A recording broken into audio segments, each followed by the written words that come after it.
यह बात उन दिनों की है जब भगवान श्री कृष्ण अपने बालपन में थे। एक बार जब श्री कृष्ण एक पेड़ के नीचे बैठे बांसुरी बजा रहे थे, उसी तरह एक हिरन दौड़ता चला आया और उनके पीछे जाकर छुप गया। वो हिरन बहुत ही घबराया हुआ था। भगवान श्री कृष्ण ने उसके सिर पर हाथ फेरते हुए कहा, क्या हुआ? तुम क्यों छुप रहे हो?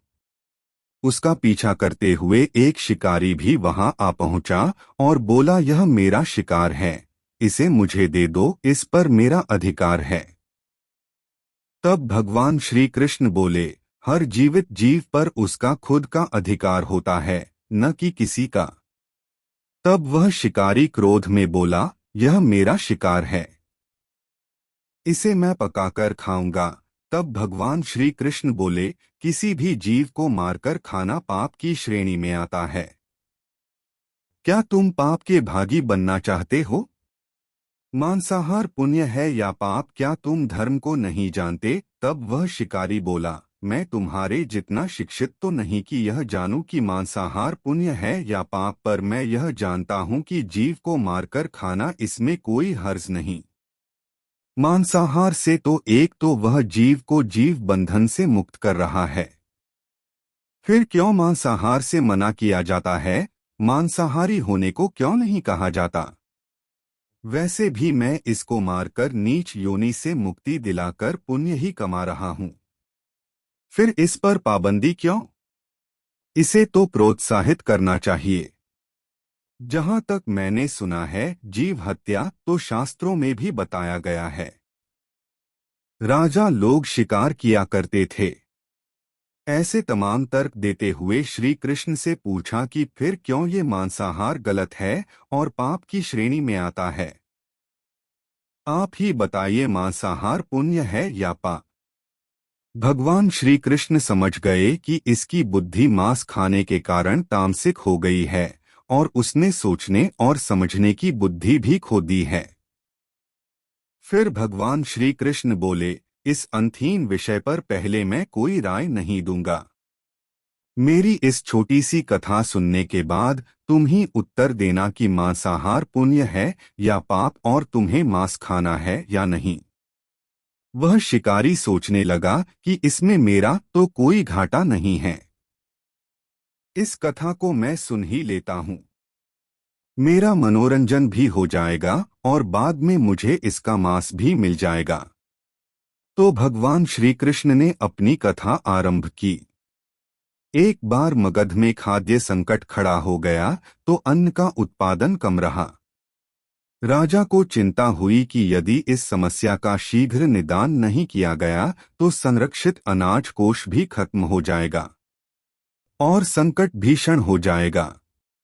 तो सम्राट ने अपनी राज्य सभा में पूछा, देश की खाद्य समस्या को सुलझाने के लिए सबसे सस्ती वस्तु क्या है? मंत्रीगण सोच में पड़ गए। चावल, गेहूं, आलू इत्यादि पदार्थों को उगाने के लिए बहुत श्रम करना पड़ता है। वह तभी प्राप्त होते हैं जब प्रकृति का प्रकोप न हो। ऐसे में तो कुछ सस्ता हो ही नहीं सकता। तभी शिकार का शौक रखने वाले एक मंत्री ने सोचा कि यही उत्तम अवसर है। क्यों न अंधाधुंध शिकार के लिए राजा की अनुमति ले ली जाए। उसने सभा में कहा कि सबसे सस्ता खाद्य पदार्थ है मांस। इसके लिए धन का खर्च भी नहीं है और पौष्टिक खाना भी मिलता है। सभी सामंतों ने इस बात का समर्थन कर दिया, लेकिन मगध के प्रधानमंत्री अभी भी चुप थे। सम्राट ने पूछा, प्रधानमंत्री आप चुप क्यों हैं? आपने कोई अनुमोदन नहीं किया। आपका क्या मत है? प्रधानमंत्री ने कहा, मैं यह नहीं मानता कि यह कथन सही है कि मांस सबसे सस्ता पदार्थ है। फिर भी इस विषय पर मैं अपने विचार आपके सामने कल रखूंगा। प्रधानमंत्री उसी रात मांसाहार का प्रस्ताव रखने वाले सामंत के घर पहुंचे। सामंत ने इतनी देर रात प्रधानमंत्री को अपने घर आया देखा तो वह घबरा गया। किसी अनिष्ट की आशंका से वह कांप गया। प्रधानमंत्री ने कहा, संध्या को महाराज बीमार हो गए। उनकी हालत बहुत ही खराब है। राजवैद्य ने कहा है कि किसी शक्तिशाली देह का 2 तोला मांस मिल जाए तो राजा के प्राण बचाए जा सकते हैं। आप महाराज के सबसे विश्वास पात्र हैं, इसीलिए आपसे योग्य कौन होगा। इसके लिए आप जो भी मूल्य लेना चाहें ले सकते हैं। आप कहें तो इस काम के लिए मैं आपको 1 लाख स्वर्ण मुद्राएं भी दे सकता हूं। एक बड़ी जागीर भी आप मांग सकते हैं। बस आप अपनी इच्छा कहें। मैं कटार से आपके हृदय को चीर कर बस 2 तोला मांस निकाल लूंगा। यह सुनकर सामंत के चेहरे का रंग फीका पड़ गया। वह सोचने लगा, जब जीवन ही नहीं रहेगा तो लाख स्वर्ण मुद्राओं से मैं क्या करूंगा और बड़ी जागीर भी किस काम आएगी। वह झटपट अंदर भागा और अपनी तिजोरी से 1 लाख स्वर्ण मुद्राएं लेकर आया। मुद्राएं देकर उसने प्रधानमंत्री के पैर पकड़ लिए और गिड़गिड़ाते हुए बोला, श्रीमंत, मैं आपकी 1 लाख मुद्राओं में अपनी 1 लाख मुद्रा और मिलाता हूँ। इस पैसे से आप किसी और सामंत के हृदय का मांस खरीद ले, किंतु मुझे जाने दे। यह बात किसी और को पता न चले। मैं आपसे आग्रह करता हूँ। प्रधानमंत्री जी यह सब समझ चुके थे। वह उसे थोड़ी और मानसिक पीड़ा देना चाहते थे। प्रधानमंत्री ने आगे कहा, सामंत, आप शरीर से बलिष्ठ हैं। आपकी कद काठी महाराज से मिलती जुलती है। इसीलिए राजवैद्य ने खास तौर पर आप ही का नाम लिया है। आपके दान से हमारे अच्छे राजा की जिंदगी बच सकती है। आप कहे तो मैं आपको प्रधानमंत्री का पद देने को तैयार हूं और खुद आपका कर्मचारी बनकर रहूंगा, पर प्रजा से हमारे राजा न छीने। सामंत तो फंसता हुआ दिख रहा था। उसने शरीर पर अंगवस्त्र रखकर अपने जूते भी पहन लिए।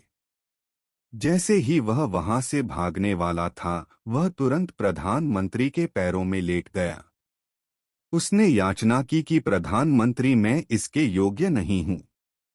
जब प्राण ही नहीं रहेंगे तो प्रधानमंत्री पद का या राजा का सिंहासन भी मिल जाए तो मैं उसका क्या करूंगा। आप चाहें तो मेरा सब कुछ ले ले, पर मेरे प्राण न लें। मैं अपना ये भवन और सारा धन आपको सौंपता हूं। रातों रात राज्य से निकल जाऊंगा।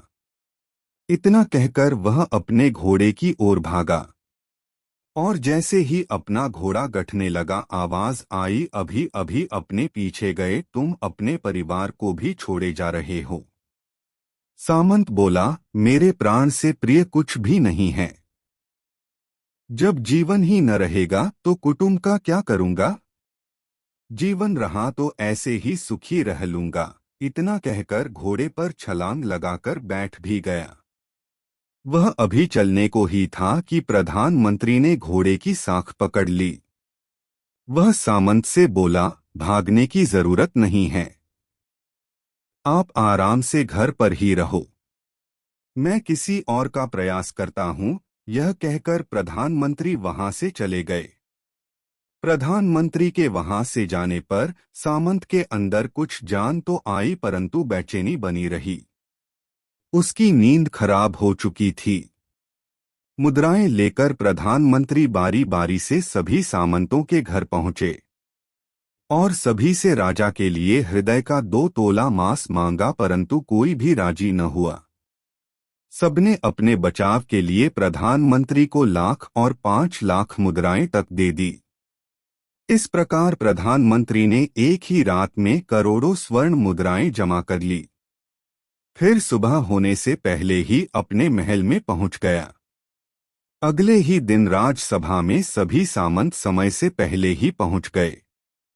सभी यह जानना चाहते थे कि राजा स्वस्थ है कि नहीं, लेकिन कोई भी किसी से भेद नहीं खोलता था। सबको राजवैद्य की तलाश थी। उनसे ही उन्हें कुछ सूचना मिल सकती थी।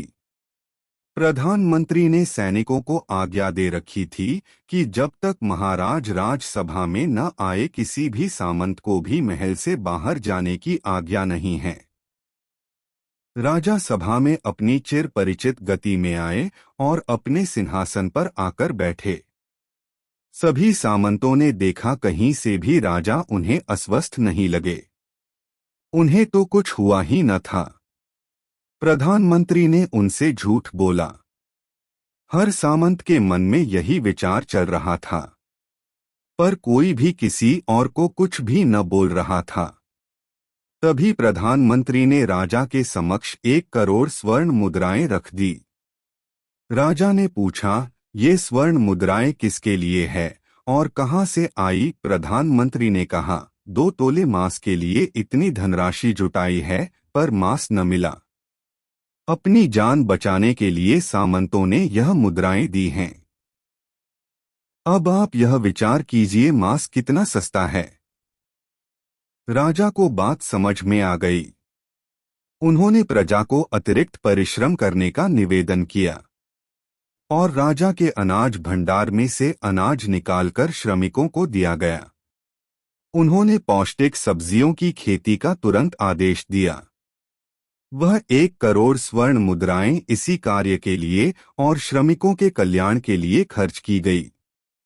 ऐसे साग सब्जी तेजी से उगी जिससे प्रजा का कल्याण भी हुआ और पौष्टिकता भी मिली। कुछ समय बाद मौसम अनुकूल हुआ और खेती लहलहाने लगी। इस प्रकार राज्य से खाद्य संकट दूर हुआ। तो मित्रों, जीवन का यह मूल्य भगवान श्री कृष्ण हमें इस कथा के जरिए समझाना चाहते हैं कि हम यह न भूलें कि जिस तरह हमें अपनी जान प्यारी है, उसी तरह सभी जीवों को अपनी जान प्रिय होती है। अपने दिल से जानिए पराये दिल का हाल।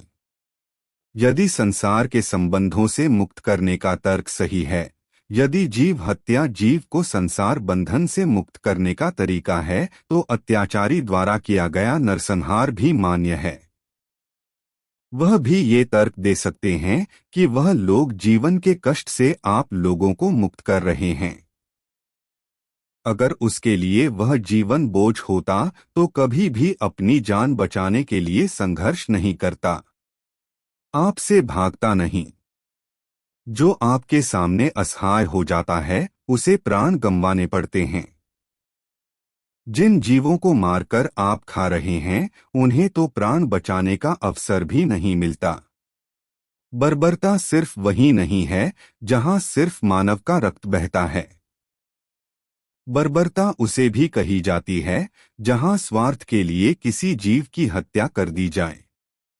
हम अंत समय में जिंदगी भर के पापों के लिए जिंदगी भर सुकर्म करने की कोशिश करते हैं, परंतु हम यह भूल जाते हैं कि जब वह जीव हमारे लिए काटा गया और हमारे लिए तड़पा, उसका श्राप हमें इस जीवन में ही नहीं बल्कि अगले जीवन तक नहीं छोड़ता।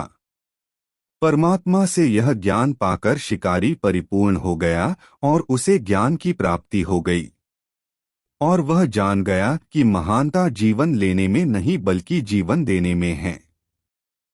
शिकारी भगवान के आगे हाथ जोड़कर वहां से चला गया और उसने कसम खा ली कि वह अपने संपूर्ण जीवन में किसी को भी कभी चोट नहीं पहुंचाएगा।